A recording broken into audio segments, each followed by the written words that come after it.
Здравствуйте, друзья! Вы готовы узнать новые тайны? Настоящая история, выпуск 16.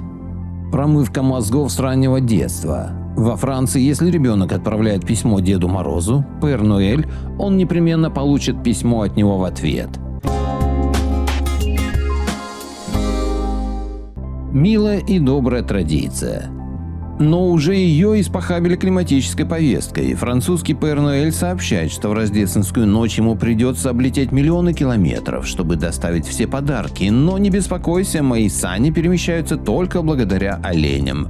Это чистая и волшебная энергия. Предполагается, что ребенок 5-8 лет должен напрячься от озвученной дистанции в много километров и запереживать, не заправляет ли дед свои сани опасным для планеты дизелем. Вот интересно, почему заводы и огромные корпорации безопасны для планеты, а коровы, фермы и производство продуктов питания для людей почему-то опасны и загрязняют окружающую среду и портят климат. Странно, да?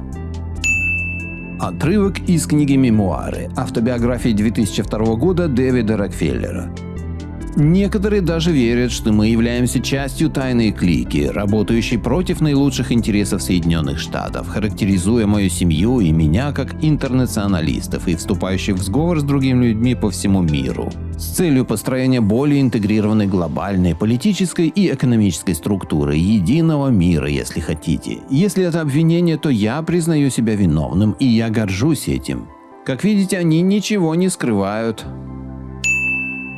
В 1970 году космонавты Николаев и Севастьянов провели 17 суток в космосе. После приземления их сразу отправили в больницу.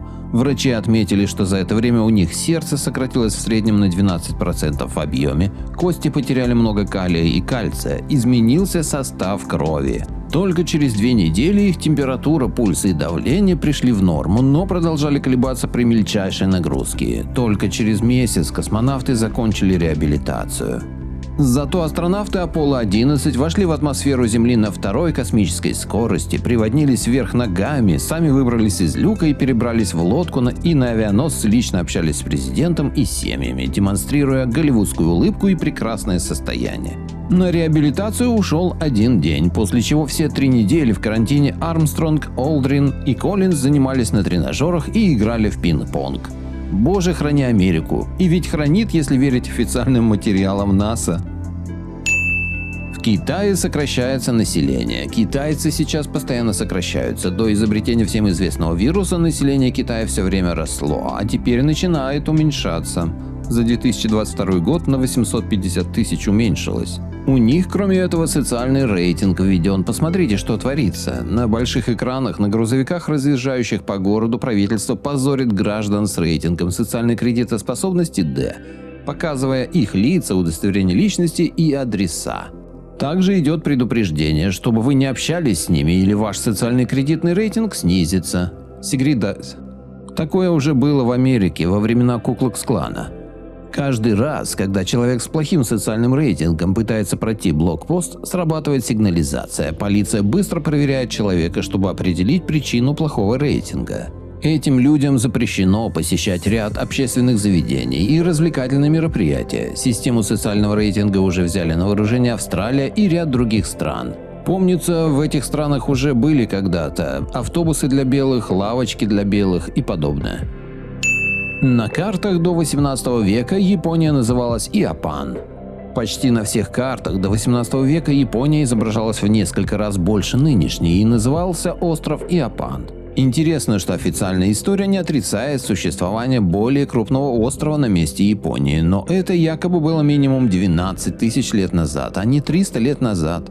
Но если это так, почему на всех картах в 15-16 веках это был именно Иапан? И почему на карте указаны такие же названия городов, как и у современной Японии? Кстати, население острова описывается с иной культурой и другой внешностью, если сравнить с нынешними японцами. Надеюсь, всем продвинутым людям уже известно, что раньше на японских островах жили айны, а потом пришли захватчики из Кореи и Китая, которые и стали именоваться японцами.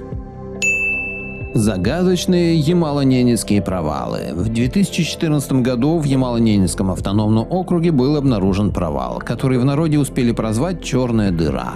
Вглубь можно спуститься сразу на нескольких вертолетах. Появилось несколько версий его возникновения. Упал метеорит, взрыв атомной бомбы, карстовый провал. Ученые провели исследования, согласно которым размер ямы по внутреннему краю около 40 метров, по внешнему 60. Также было установлено наличие внутреннего взрыва. В 120 метрах от края черной дыры были обнаружены фрагменты почвы. Ученым удалось спуститься на глубину 200 метров и взять пробы для проведения химического анализа. Выяснилось, что ямальская черная дыра изнутри покрыта слоем льда неизвестного состава, а анализы воздуха, находящегося в воронке, благоприятны для зарождения новой жизни. Об этом свидетельствует отсутствие вредных примесей и опасных газов. Такие загадочные тектиты. Тектиты – сплав из пород, подвергшихся огромным температурам. Они появляются в местах падения астероидов, в метеоритах и в местах испытаний ядерных бомб. На сегодняшний день большие залежи тектитов обнаружены при раскопках древних поселений в 30 странах мира – Судан, Египет, Саудовская Аравия, Иордания, Сирия, Ливия, Израиль, Йемен, Оман, Южный Судан, Туркменистан, Пакистан, Китай, Кипр, Турция, Казахстан, Монголия, ОАЭ, Палестина, Катар, Иран, Таджикистан, Грузия, Армения, Россия, Болгария, Ирак, Кувейт, Афганистан, Азербайджан. Все они находятся рядом друг с другом, и версия, что в одно время вся территория подверглась массированной бомбардировке из космоса, просто невозможна. Но и версия о ядерных бомбардировках не выдерживает критики. Официально не найдено следов заражения почвы или скелетов со следами радиационного облучения, а площадь на разрушение не идет ни в какое сравнение даже с бомбардировками Хиросимы и Нагасаки. Когда Якутия была Индией. Карта монахов Рамаура изображает две страны под названием Индия, и на территории Китая еще третья – Индия-Цин. Нужно уточнять в каждом историческом документе об Индии, какую именно страну упоминали. Например, миф об Александре Македонском. Нападал глубокий снег, это затрудняло подступ македонцам. Погибло около 30 человек, они утонули в снегу.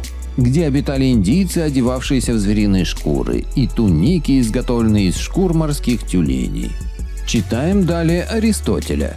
Существует долина, где алмазы добывают. Александр, воспитанник мой, достиг долины. Долина эта граничит с землями Индии. Лето длится 6 месяцев и 6 месяцев зима.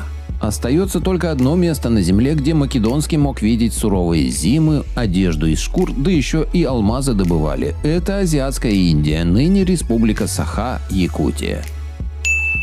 Кто построил Алтайские пирамиды? Изучая карту Дэниеля Целариуса Феримонтаунаса, 1590 года нашлись пирамиды рядом с рекой Тартар и городом Тартар.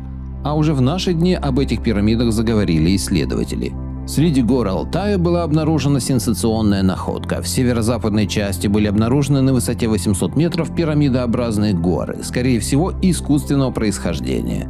Этим объясняется точность граней и геометрическая структура пирамид.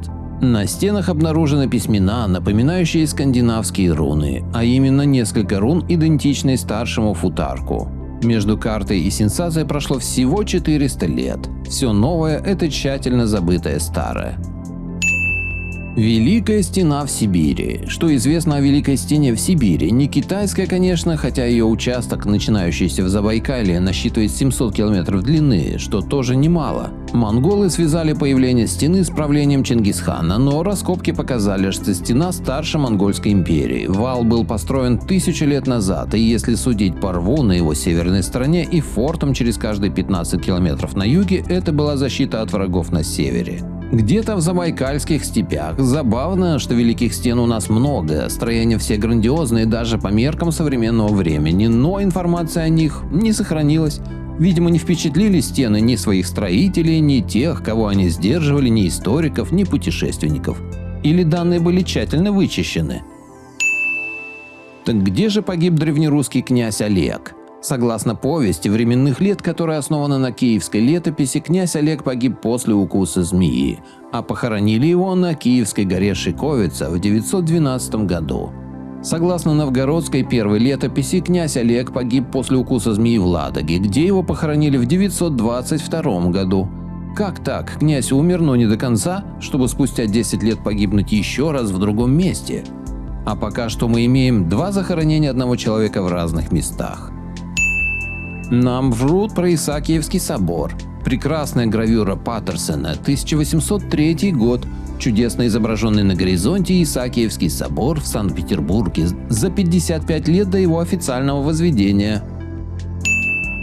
Петр I не строил Петербург. На гравюре Петербурга прекрасно все. Высокий уровень воды, пламя, охватившего каменные дома по всему городу. За 35 лет отстроили целый мегаполис, несмотря на нехватку рук и 2 одновременные войны. Подписи мелковаты, но дьявол кроется в мелочах. Я прав? Дата происшествия Аной 737 от Иисуса 737. И справа подписано «Тартарская слобода». Кто-то помнит, что в 737 году был Петербург. Кто-то помнит Тартарскую слободу в истории Питера. В России был тропический климат в 16 веке. В 1557 году Энтони Дженкинсон путешествует по России в составе Московского посольства, и его исследования и наблюдения выходят в свет в 1625 году. Коротко, на одной из карт показаны места, где, по словам Дженкинсона, росли ананасы. Если не признали, то это в районе Архангельска. Как ананасы росли в России к северу от 63-й северной параллели? Да кто знает, видимо, росли, если в тех же краях умудрялись выращивать жемчуг, который требует постоянной температуры воды не ниже 20 градусов Цельсия. Про гравюры Астрахани в окружении пальм промолчу. По всем признакам Россия – страна с тропическим или субтропическим климатом, с характерной флорой и фауной. Вот только как такое возможно на северной параллели и в России с ее умеренными широтами? Благодарю всех, кто подписался на мой канал и смотрит мои видео. Ссылка на статью в описании. Поделитесь моим видео в соцсетях с родными, друзьями и знакомыми. Люди имеют право знать все точки зрения. Всем спасибо за внимание, буду рад вас видеть на своем канале снова.